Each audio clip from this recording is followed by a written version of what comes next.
50.000 hombres murieron en menos de un día. No fue una catástrofe natural, no fue una traición, fue una decisión. Roma llevó todo su poder al campo de batalla y lo perdió todo en Canas frente a Aníbal Barca. Crónicas de hierro y acero.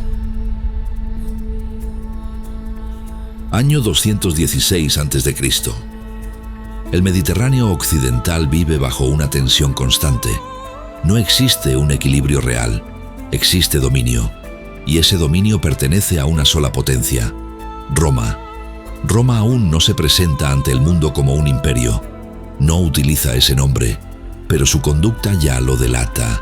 Actúa con la seguridad de quien cree que el poder le pertenece por derecho. No pregunta, no negocia en igualdad, avanza, impone y castiga. Su sistema político y militar se ha forjado durante generaciones de conflicto continuo. Roma ha aprendido a sobrevivir luchando y con el tiempo ha convertido la guerra en una herramienta estructural. Las legiones no solo conquistan territorios, transforman sociedades enteras. Donde llegan cambian leyes, economías y jerarquías. La obediencia no es una opción, es una exigencia. Durante décadas, las campañas romanas han doblegado pueblos vecinos, reducido ciudades a cenizas y absorbido regiones completas dentro de su esfera de control. Cada victoria ha reforzado una creencia peligrosa en el corazón de la República, la idea de que Roma no puede ser derrotada, que la derrota no forma parte de su destino histórico, que la fuerza, cuando es suficiente, basta para sostener el poder. Pero no todas las ciudades aceptan ese orden sin resistencia. Al otro lado del Mediterráneo se alza una potencia distinta, antigua, rica y orgullosa. Cartago. Cartago no se construyó como Roma. No nació de la expansión territorial sistemática. Su poder se basa en el comercio, en la navegación, en el intercambio constante entre culturas. Durante siglos, sus barcos han cruzado mares llevando mercancías, influencias y alianzas. Es una civilización pragmática, experta en economía y diplomacia, menos interesada en ocupar tierras que en controlarlas indirectamente. Durante mucho tiempo, Roma y Cartago coexistieron en un equilibrio inestable. Competían por rutas comerciales, por puertos estratégicos, por la lealtad de ciudades intermedias. Ese equilibrio terminó rompiéndose en el siglo III a.C., cuando ambas potencias comprendieron que no podían compartir el mismo espacio de poder. Así comenzó la Primera Guerra Púnica, un conflicto que se extendió desde el 264 hasta el 241 a.C. Fue una guerra prolongada, marcada por enfrentamientos navales, asedios y un enorme desgaste humano y económico. Roma, a base de insistencia, sacrificio y adaptación, terminó imponiéndose. Cartago fue derrotada, perdió Sicilia, vio destruida gran parte de su flota y quedó obligada a pagar indemnizaciones severas. Sin embargo, la guerra no acabó con Cartago, la debilitó, la humilló, pero también sembró una semilla peligrosa. Una generación entera creció marcada por la derrota y el resentimiento. Para muchos cartagineses, Roma no era solo un enemigo, era una amenaza existencial. En ese ambiente nació un niño destinado a convertirse en el mayor enemigo de Roma. Su nombre era Aníbal Barca. Aníbal era hijo de Amílcar Barca, uno de los grandes comandantes cartagineses de la guerra anterior.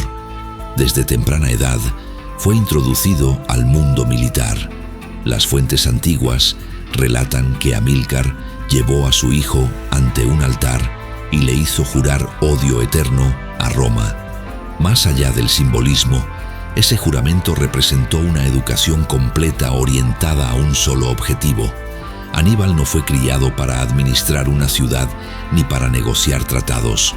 Fue formado para comprender al enemigo, anticipar sus movimientos y derrotarlo. Aprendió estrategia, logística y liderazgo en los campamentos, observando a soldados y oficiales veteranos. Cuando aún era joven, ya mostraba una capacidad poco común para inspirar lealtad y mantener la cohesión entre tropas de orígenes diversos. Tras la muerte de Amílcar y luego de su sucesor Asdrúbal, Aníbal asumió el mando de los territorios cartagineses en Hispania. Allí consolidó su poder militar y político. Hispania era una región rica en recursos, especialmente en metales, y proporcionaba a Cartago tanto ingresos como soldados. Durante años, Aníbal observó con atención la política romana, evaluando fortalezas y debilidades. En el 219 a.C., tomó una decisión que cambiaría el curso de la historia mediterránea. En lugar de enfrentarse a Roma por mar, donde la experiencia de la guerra anterior había demostrado la superioridad romana, decidió atacar por tierra. No se trataba solo de una maniobra militar, era un golpe psicológico. En el 218 a.C., Aníbal inició una de las campañas más audaces jamás registradas. Marchó desde Hispania hacia Italia, cruzando la Galia y enfrentándose luego a la barrera natural más temida del continente, los Alpes. El ejército que lo acompañaba estaba formado por una mezcla compleja de pueblos, africanos, íberos, galos y mercenarios. Durante esa travesía incluyó elefantes de guerra, animales que pocos romanos habían visto antes. Sin embargo, ninguno de esos elefantes llegó a participar en la batalla de Canas. El frío, las enfermedades y las campañas previas acabaron con ellos mucho antes. En Canas, Aníbal no tuvo bestias de guerra, solo hombres y una estrategia superior. El cruce de los Alpes fue devastador. El frío extremo, la escasez de alimentos, los ataques de tribus locales y los accidentes naturales cobraron miles de vidas. Muchos pensaron que la campaña terminaría allí, pero Aníbal perseveró. Cuando finalmente descendió al norte de Italia, había perdido una parte considerable de sus fuerzas, pero había logrado algo más importante. Había demostrado que Roma no estaba a salvo, ni siquiera detrás de sus barreras naturales. La reacción romana fue inmediata pero desorganizada. Ese mismo año, Aníbal derrotó a las fuerzas romanas en la batalla del Trebia, utilizando el terreno, el clima invernal y una emboscada cuidadosamente planificada. Roma respondió enviando un nuevo ejército, convencida de que se trataba de un revés aislado. La realidad fue más dura. En el 217 a.C., en la batalla del lago Trasimeno, Aníbal ejecutó una emboscada magistral. Un ejército romano entero fue atrapado entre colinas y el lago. Más de 15.000 hombres murieron en pocas horas. El cónsul romano que los comandaba perdió la vida. La noticia se propagó rápidamente, generando pánico en la capital. Por primera vez en siglos, Roma temió por su supervivencia. La posibilidad de que un ejército enemigo marchara directamente sobre la ciudad dejó de ser una hipótesis lejana. Sin embargo, la respuesta romana no fue la retirada ni la negociación, fue la escalada. Tras la catástrofe del lago Trasimeno, Roma nombró dictador a Quinto Fabio Máximo. Su estrategia fue clara: evitar batallas directas, desgastar a Aníbal, cortar suministros y ganar tiempo. Militarmente, la estrategia funcionaba. Políticamente, fue un desastre. En Roma, muchos la consideraron cobarde. Con desprecio, la llamaron estrategia fabiana. Cuando el mandato de Fabio terminó, la paciencia también se agotó. Roma no quiso esperar más, quiso una victoria inmediata. Esa desesperación fue lo que condujo directamente a Canas. En el 216 a.C., la República decidió arriesgarlo todo en un solo enfrentamiento. Movilizó el mayor ejército que había reunido hasta ese momento, entre 80.000 y 85.000 soldados de infantería pesada, acompañados por miles de jinetes y tropas auxiliares provenientes de aliados italianos. Era una demostración de fuerza sin precedentes.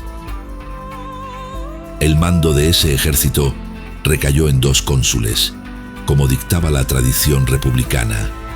Lucio Emilio Paulo era un hombre experimentado, consciente del talento de Aníbal y de los riesgos de una confrontación directa. Cayo Terencio Varrón, en cambio, era impulsivo, confiado y convencido de que la superioridad numérica garantizaría la victoria. El lugar elegido para el enfrentamiento fue Canas, una llanura amplia en el sur de Italia, cerca del río Ofanto. El terreno era abierto, ideal para desplegar grandes formaciones. El verano hacía que el calor y el polvo fueran constantes. Roma creía que esas condiciones favorecerían su estilo de combate. Aníbal aceptó la batalla porque entendía algo que los romanos subestimaron. Ese mismo terreno podía convertirse en una trampa. El ejército romano avanzó en una formación profunda y compacta.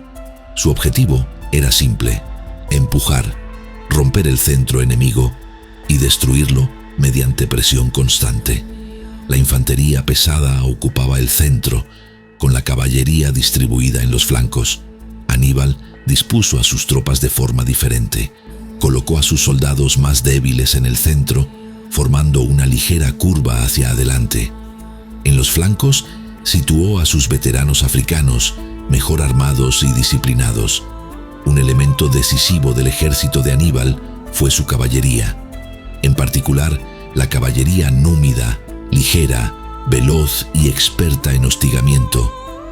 Mientras la caballería pesada cartaginesa enfrentaba a los jinetes romanos, los númidas desgastaban, distraían y desorganizaban al enemigo. No buscaban el choque frontal, buscaban el colapso. Gracias a ellos, la caballería romana fue derrotada con rapidez, permitiendo el ataque decisivo por la retaguardia. Sin la caballería númida, el cerco de Canas no habría sido posible.